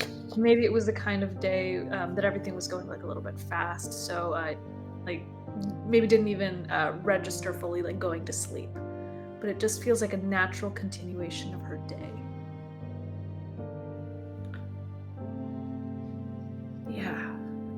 And we'll sort of, to pinpoint this, we're describing the first time you had it, which the weather is quite windy, and you'll wake up to reports of the power having gone out. As we sort of slot this in at the same time, maybe Violet's staying up late in a different corner of town. The second time you had this dream was last night. Okay. Yeah. It sort of all bleeds together, and it could almost be like you are still up and awake and for some reason out in a midnight stroll. The gorgeous cliffside, you've seen this in the summer, you saw this in the spring. Beautiful, breathtaking, dangerous, large band of dark rocks. What's odd for you is that the lighthouse here is generally on in the real world. And it's on here, but the light it's emitting is void of all warm tones. It's as if a grayscale is on the lighthouse light.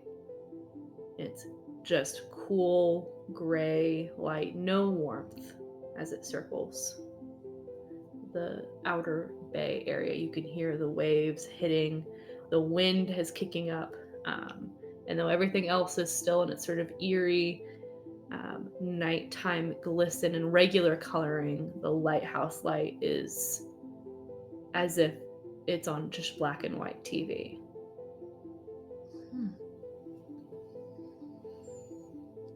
I think she'll do the thing of like take off her glasses, like rub her eyes maybe a little bit, and put them back on. Let's look up at it. Yeah, you look up at it, and you're staring at it for quite a bit, and it's probably why it causes you such a jump, a scare, when you hear, well, what you looking at? Like a little jump, yeah, because when you're concentrated on something, freaks you out, and I'll turn around and see who it is. Sort of turn around, and in that way of like, because you are not sure, you sort of miss the first layer. You have to look down as you see the dirtied uniform of a Little League player. Oh, just the uniform?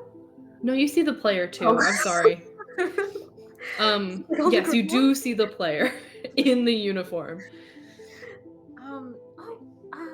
I was looking at the light. Hi. And I think maybe she's thinking like, oh, I've been putting together so much like Little League tie-dye shirts. I'm probably like dreaming in what I've been up to, like, yeah. Mm-hmm.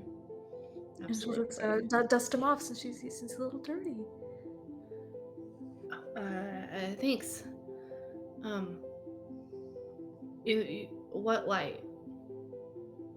From the lighthouse. Are you okay? Are you lost? Where are your parents? There's not a lighthouse over there. Turn around to verify. You see a lighthouse. And then I'll just again. Where are your parents? Oh, they were right.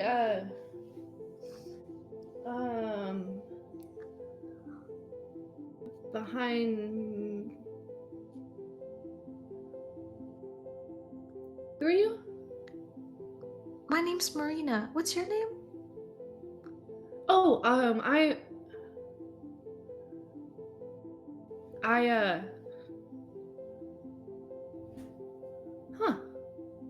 don't think I have a name. Everyone's got a name.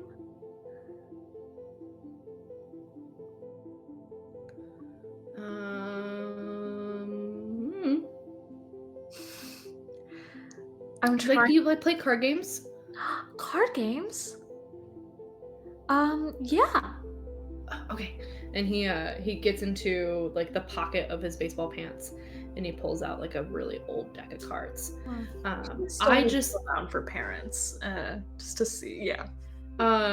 Yeah. As you look around, you're not seeing parents, but you are seeing more grayscale. The ocean was already so dark. It's almost imperceptible that now it's black instead of like just a deep hue. And the quintuple B is all grayscale now. Okay. And he sort of unboxes it. He's like, I think I'm missing a few. Do you have cards? I don't really carry a deck of cards around with me. I carry a lot of crystals. Well, that's not useful. You'd be surprised. And then I'll reach into my pocket to find one that I think maybe he'd like. Yeah, you go down, you reach in, you find one. What do you find in your pocket? What kind of crystal? Just What do like you think you would like? the most colorful looking one, and that you can like turn around and it just changes and it's like iridescent, has little flakes inside. Pull it up, and it still has color. The only issue with this Marina is that like once you look down and find it and come back up, he's gone. It's like holding it. Oh, like friend, like look around. Boy with no name. I think you're talking to me. I'm not sure. I don't know what all those words mean. Boy with no name? What are you? Yeah. I think, okay, I recognize your voice. That's you. Where are you? Where are you? I'm still here. I'm where I was before we were gonna play a card game. Are we still? Yeah, gonna play? I'm missing some. Do you have any? No. His voice is coming from all around you. It's not right Just, in like, front of you. It's turning. just every time he speaks, it's like a new direction. And I just remembered, I do know the name. Like Marina does know the name George and knows the association with baseball. And I think it maybe has like crawled into her mind that this isn't one of the little boys from the Little League that she's currently doing arts and crafts for.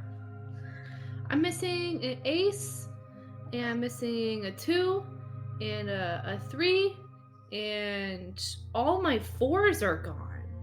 Well, we can't play a game with this. I'll be right back. I'm gonna go find another one. No, don't go. I'm sure we can. And she starts to see, like, to dig in a purse or something. Like maybe she has like a piece of paper that she can make shift cards into. Okay, yeah, you start digging around. And you're very focused on trying to find something to prevent him from leaving. Mm-hmm. And you find some paper and you pull it out, and there's nothing around you. Everything has grayscaled and is like boop, popping out of existence. Tree gone, lighthouse gone, Brindlewood Bay bed breakfast banquets boop gone, until it's just you and the 5-foot square of gravel you're standing on, and the voice of this boy around you. Did I find paper? Yeah, you found paper. Yeah, we can use this for cards. I think.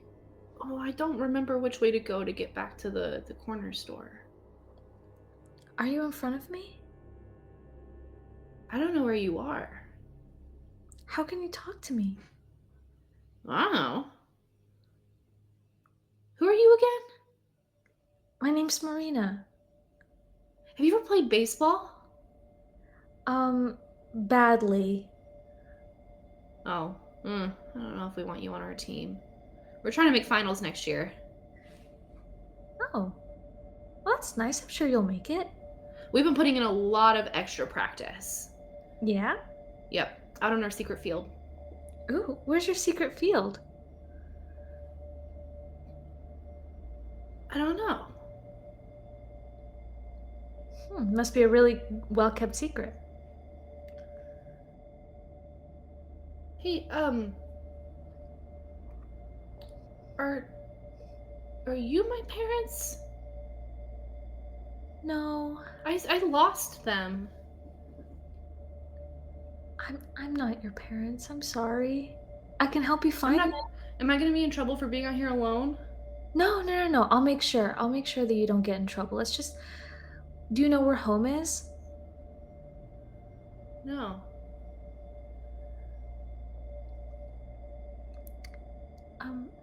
This may sound silly, but does the name George mean anything to you? As you say that, Marina, does the name George mean anything to you? From all around you, the boy answers. And mangled. I don't know. I don't know. And Just like, the scene erupts. First it was all darkness, then it is all white. And the gravel beneath you goes, and for a moment you are spectral and floating. And then you wake up. You've got paper in your hand though. throws it. But then crawls to see if there's anything on it, just in case. It's empty. You guys didn't take the time to write anything down.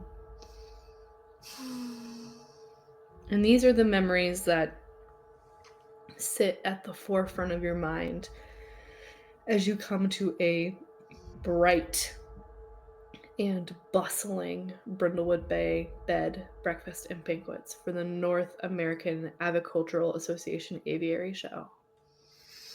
Quite a different scene. Things seem to be full of color here. Plumage like you've never seen. Vast difference to what you dreamt of last night. Mm-hmm. Oof.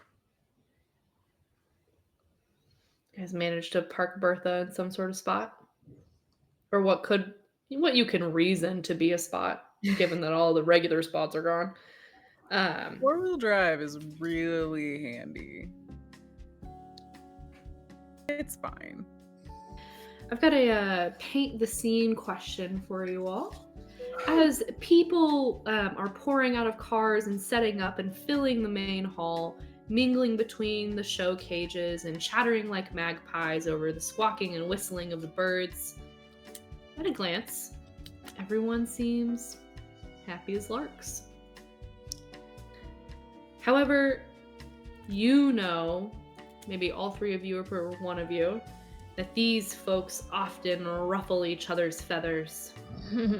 Rumors have you heard regarding the lengths these full-fledged competitors will go to cook each other's geese in order to win. Amazing. Love the puns. Yeah. Massive.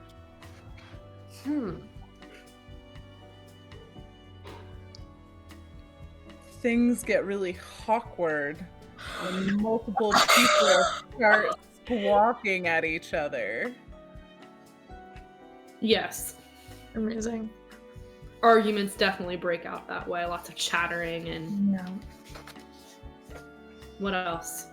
What else have we heard about these people? What rumors? Oh man. People grousing about their problems. I'll just mute myself now.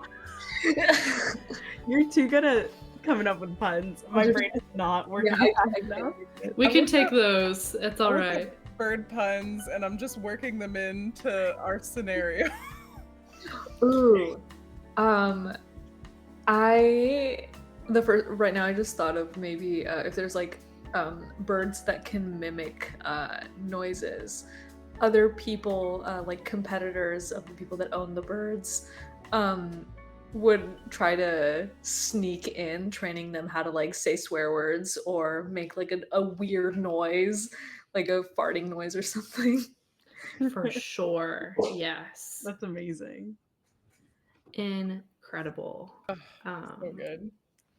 Yes, it is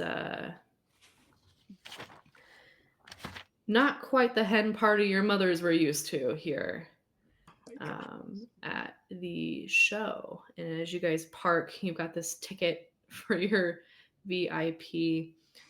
But Violet, you can clearly see Arden just pacing right in front, waiting for you all to arrive. Oh, look, they're right over out front. Oh my gosh. I guess we didn't really need the pictures of the ticket anyway, because I'm sure they can get us right in, but you guys got all your stuff? Yeah, I wonder what it is. Hey. Violet, and go. Wonderful. She points to each of them in turn as he stops to take a breath and is just like, Taya, Marina, Arden. Yeah, that's secondary. What's going on? I sort of like looks around for posturing and, you know, we can't talk out here. Follow me. We'll go inside. Okay. Yep. Okay. Just. Yeah. Do we need to show them our ticket, or are we just No. good? Okay. No. Okay. No. And there's a security officer standing here who is not a stranger to you all. You guys remember Officer Robin? Though definitely not in county sheriff gear. Officer Robin is in more plains clothes, and is just sort of bouncering this door. And she nods to you all. Arden goes, they're with me. So they're VIPs for this experience. You can let them go most places. She knows us. Yeah. Whoa! You all, Hey you there. know Violet and Co? Marina, it's not They worth sort of it. flock together, I'm told. Yeah, and Robin, you better be careful that you don't go robbing anything here, or that could be bad. I've heard my fair share of jokes today, but it is. It's good to see you. Yeah. Is this like a side gig of yours or something? It's kind of the yeah, I've got a lot of side gigs. I'm sort of in the gig economy now. Wait, what happened? Differences. She sort of hems and haws before Arden Ethics, finally. morals. Arden goes, she was let go. But so we are so happy she's here to help out. Of course, someone of Officer Robin's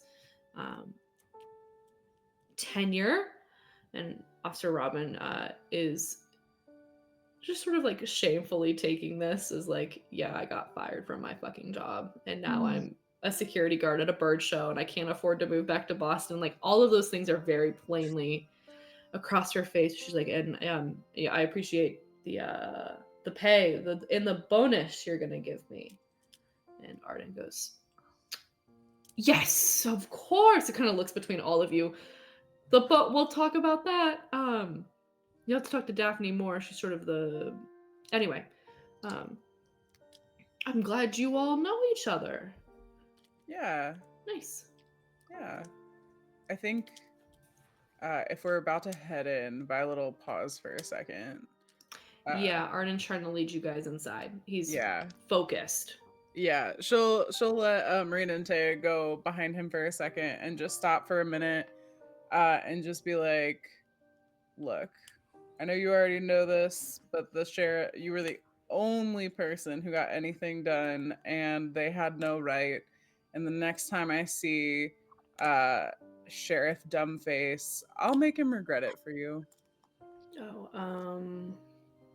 Sentiment is appreciated, but it's okay. You don't have to ask. It's you don't not. have to ask. Actually, please. She passed her on her arm and walked. Please don't. They're gonna get themselves in trouble. She will let you pass, seeing that there's no use in trying to argue with you about the very real reasons why she was let go. And well, yeah, you guys follow Arden inside. He immediately takes you up the back staircase past the security office. Taya got locked in about a year ago. And memories. up the stairs to the second floor where the bed part of bed and breakfast exists. And from there, he goes to a room that just like has like a janitorial bucket on the outside of it. And like a sign that says like cleaning in progress, and he'll give it a little rap, and the door opens from the inside, and you see a custodian standing in there, incredibly bald, who's just sort of, I didn't let anyone in here, like you said, Mr. Adler. And Arden goes, it's Master of Ceremonies Adler, or Mix Adler, or Supreme Trainer Adler, or just Arden is fine. You don't have to. Mister is not it. It's not the situation. Jackie, you can just relax. All these people are supposed to be here. And he sort of ushers you all inside, and getting inside and turning the corner a bit, you see lying on the ground the figure of a man, dead as a dodo.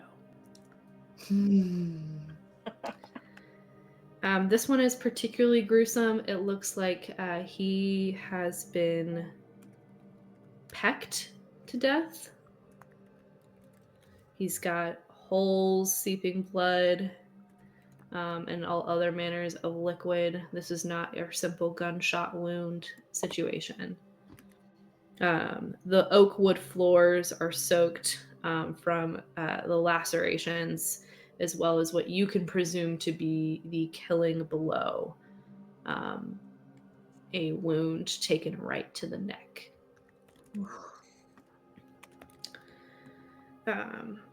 And Arden shuts the door behind everyone, and he turns around and he goes, I know it looks bad. And the rumors are already starting to start. People think that Murray did this, and I cannot have it on my good conscience as that bird's trainer that Murray would have killed Rocco Corbin. It just, he doesn't have the disposition. I mean, I need your help. I can't believe Murray would ever do this. Like, exactly. Anyone who knows Murray for the bird he is knows that he, while vocal, while a sweet little guy, and a chatty little guy, and even though Rocco is not the most friendly, friendliest blue jay on the block here, I'm afraid it's going to tarnish Murray and then tarnish me if people think that Murray did this and already. Arden, you can stop there. You gotta help me out. Would never let an innocent bird like Murray go to jail in the place of a murderer. Like, I would never let that happen. And honestly, like, do you know for sure Murray was even in here? Because if Murray attacked him, it was definitely his fault. Oh, of course Murray was in here. Rocco owned Murray. Oh, okay. Why would his bird kill him? Yeah, like, do we know he just wasn't a bad guy? I'm not sure. You'll have to. We're trying to keep, Where is Murray? Murray is being held in the security office right now because, of course, finding Rocco, Murray was the only apparent witness to the crime. And that's enough for some people to think Murray did it. And I know that cannot be true. Okay. Well, we definitely need to talk to Murray as a part of, looking into this. But yeah, we'll does everybody know this happened, or are you keeping it under wraps? Well, keeping things under wraps has never been a particular strength of the birding community, I would say. Just keeping it under flaps. Keeping under flaps is even harder, with the molting and the. Yeah. No, so there of course are some key figures who know, though we are trying to eventually, we're going to have to get law enforcement out here and not just Officer Robin and there's reporters are coming, and I would love for this to all be sort of just to stay within the birds of a feather. Yeah, for sure. Until we know. Yeah. Have you guys touched anything in here yet? Have you found anything? Jackie is like, I touched a few things before I was told not to touch a few things. Okay. What'd you touch? Yeah. I came in and I cleaned the bathroom, and I touched that doorknob, and I found him, and then I almost slipped, so I kind of touched the floor a little bit, and then I went and found Mr. Adler and the lady with all the stuff. Right. Supreme Breeder Adler. Arden. I think Arden might be easier. Okay. What's her face? And Arden just Daphne. Daphne was in here? Oh no. No, I mean, I guess at once she came up with me, but Okay. because Jackie came and so graciously announced it to one of the organizer rooms. So there are a few of us, myself, Daphne, club president, the judge, you guys know him. He's like Mr. November, Oh. from the car set. Mr. Finch Hudson. Oh.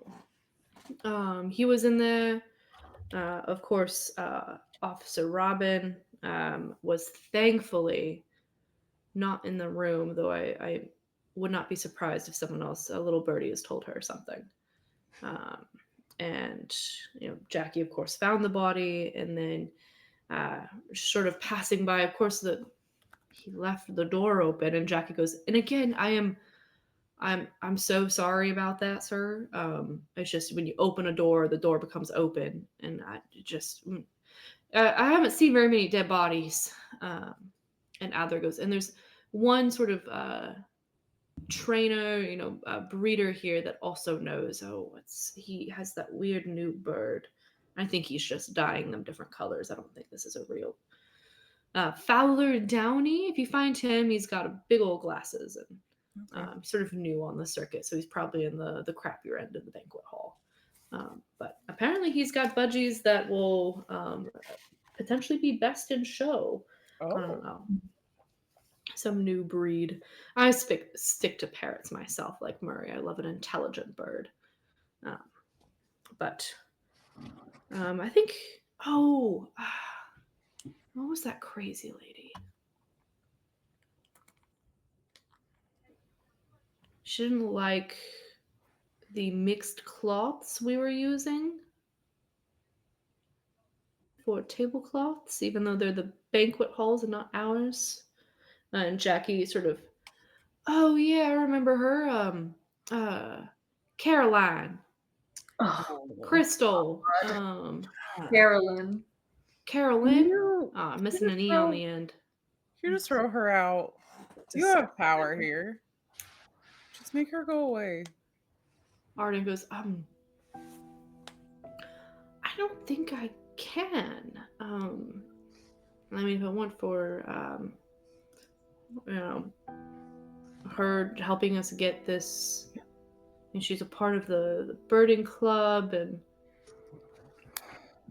we wouldn't be able to host it here if it hadn't been for Daphne and Carolyn honestly, Carolyn, I think she yelled at them until they canceled someone else and allowed us to come. So that sounds Probably farted at them and stunk up the room until they gave in. I was not at that meeting, but apparently Daphne can put up with her, and Can you start that rumor though? That's how she got it? Oh no, I'm out of the business of starting rumors. So sorry. What if you just continue the rumor? I just spread it a little. Yeah, you didn't make it up. You just heard it. There were more pressing things here, like a man dead on the floor that people are framing my precious Murray, his precious Murray, I guess technically, if you look at the papers, for doing. Rumors aside, we have to figure this out before those the sheriff, Wyman, and Officer Brett. None of them can come before we figure it out, or it's going to be the end for the North American Avicultural Association Aviary Show. So, do you own Murray now? don't know. Technically, Rocco owns Murray, even post-mortem. I guess a member of Rocco's family would have to sell Murray because it's part of his assets. You know, or You said your precious Murray. well, I bred him. Most of the hyacinth macaws you find on this side of the eastern seaboard were raised by yours truly. Huh. Wow, impressive. I'm good at what I do. Yeah. If it weren't for the crows, I definitely would have gotten a parrot, but unfortunately, I think that, I would have set up for a rivalry and, just would have been a problem. Yes, you and your crows. Yep. I love to support, my local murder. She looks at Rocco and says, "Sorry, not you," and turns back.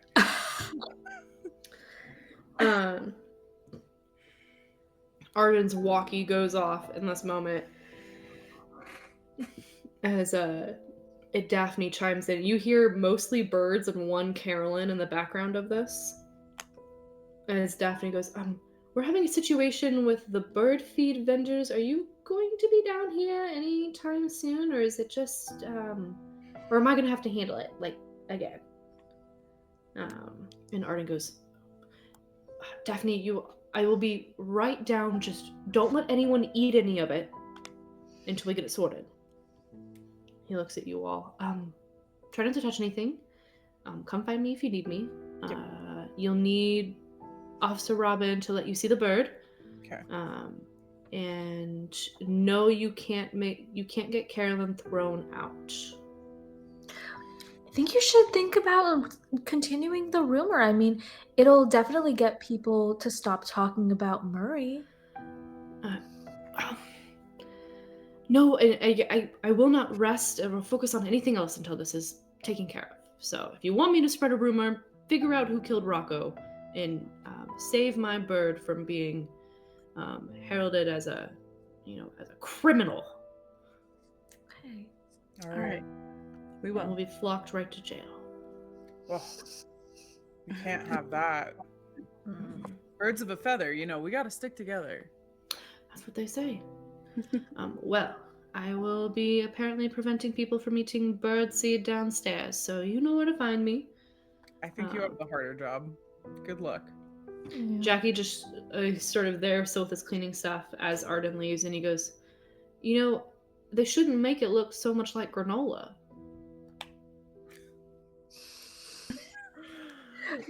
Yeah. Hey, Valid. You're not wrong. That's a good point. Thank you. I have a couple of those sometimes. All right. Sick. Yeah. I'm supposed to pretend I'm cleaning this room all day, so... Okay. Maybe stop actually cleaning, though. Oh, Like- no, I stopped. I'm just Okay. holding this mop for effect. Okay. Gotcha. Is it working? Do I Maybe look like I might start cleaning soon? Yeah, I no, need yeah. it. Maybe just like wait outside while we kind of look around. Roll me the Damien with presence. Dang it. Oh, what are you afraid of will happen if you can't get Jackie to leave? He's I'm afraid he'll stay in there, he'll clean up some more, he'll tell Arden that I'm being suspicious. Any one of those. Yeah. Okay. Cool. Ah, sick. 10. Ooh. Okay, but we're gonna leave the door cracked a little so it can look like I'm just stepping out here to text or something. Yeah. Yeah. Thanks, man. I like your look too. What do you mean? Your overall look. You got a cool vibe. These clothes are dirty. Yeah, and Makes him look lived in. That's fashionable. I think that's just called being poor. But I'll take it. And he'll move him and his mop outside the door. He does leave it a little cracked though, so he can stand in front of that crack. The three of you are in here with Rocco's dead body, not Rocco's modern world. And I think we've got time for at least one meddling move before we wrap up for tonight. Nice. Oh no! Ah! We were theorizing. I thought I was safe. I got him out of there, so it's your turn. All right. So I want Taya to like turn to Marina and be like, "You better get a rock ready so we can toss it into Caroline's boot." I gotta pick a real rugged one. Yeah, something sharp. Oh, yeah. Something super annoying, just as annoying as she is. And she'll like, shit. Taya's gonna like stretch her the old bad arm and like wrap it around Marina's shoulders. Marina's gonna like hold it and like love that arm so much. Of like, oh, a good arm. So While they're reveling over a good arm, Violet, would you like to meddle? I think before she meddles, as these two lovebirds are in their own little moment, she's gonna take a minute to, like snap a picture and she'll send it to Taya to get in like 4 to 6 business years. And after she does that, she's gonna go ahead. I think she's gonna look around the body first, because she's like, Murray couldn't have done this. Maybe there's signs that it wasn't actually, Murray. Like, it maybe somebody falsified the beak marks. I don't know. I don't know how to do bird crime. Bird crime. All right.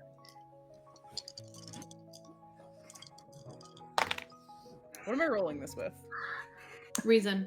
Okay, I assumed. That is 7. I don't have anything in that. Yeah, 7. Okay, yes. Okay. Sorry. I did math at the beginning of the episode. It's a 4 and a 3. It's 7. I just panicked and thought I was wrong and had to, check a couple times. On a 7, you are looking over Rocco's body, and you can see that he's got some slips of, let's see, make sure that I am,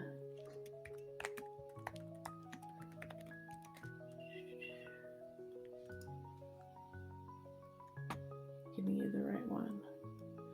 He's got a slip of something paper in his back pocket. The issue with this is that he is laying at an odd angle and he is covered in blood.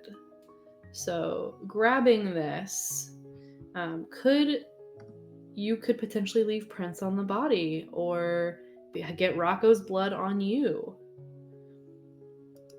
Or it rips. But it would be useful to know what he had on him at the time of death. Yeah. Hey, you two. Yeah. I think I've got something over here, but I'm not entirely sure what it is, and he's kind of on top of it. Oh, and there's like a lot of blood. Let me see, maybe this guy has something that we can grab it with, maybe some like cleaning gloves. Oh, that's a good idea. And Yeah. I'll peek out the door to ask him, hey, you see he's looking at his phone, screen is off. Oh, just tap on his shoulder. Yes? Do you have any cleaning gloves that we can borrow? I got these big old, the sort of yellow dish gloves. You want those? Perfect. Okay. I'm gonna want them back because I don't have that many pairs. Yeah. He hands them over. You guys already got him out of the room. He's pretty trusting. You don't need to convince him in this moment. Yeah. I'll hand the gloves over to Violet. All right. Well, yeah. Hopefully it doesn't rip or anything. And she's gonna put the gloves on and then just try to very carefully remove this item. I think it's gotta be Day with composure to keep your cool and keep steady. Okay. While trying to pull this out of a dead man's bloody pocket.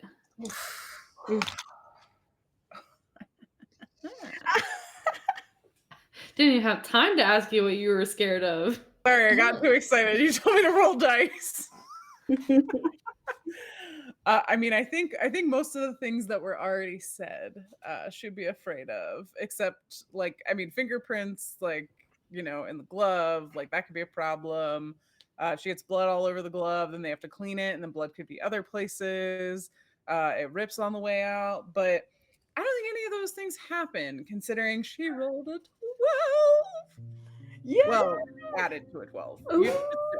12 on a day move. Added benefit. I think Jackie sort of leans in to see what's going on, and you just hear him say, you could just keep the gloves. And if you can clean them off afterwards, you can add those to your cozy little place. Sweet, that's useful. Oh, that's sick. And you pull this paper out. Now, I want to ask you, and this is going to determine which of these clues you get. Would you rather pull out an envelope or 2 pieces of similar paper? Ooh. Oh, that's hard. I think I might go. That's so hard.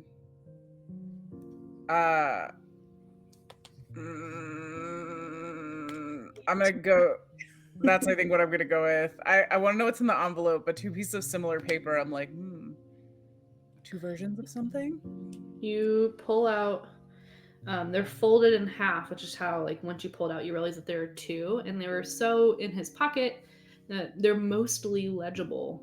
Here in your slightly bloodied glove, you see a pair of one-way tickets to the Galapagos Islands. Oh.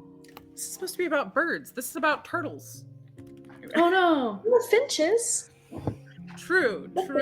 Those Would you finches are please important. add a pair of one-way tickets to the Galapagos Islands to your murder tracker?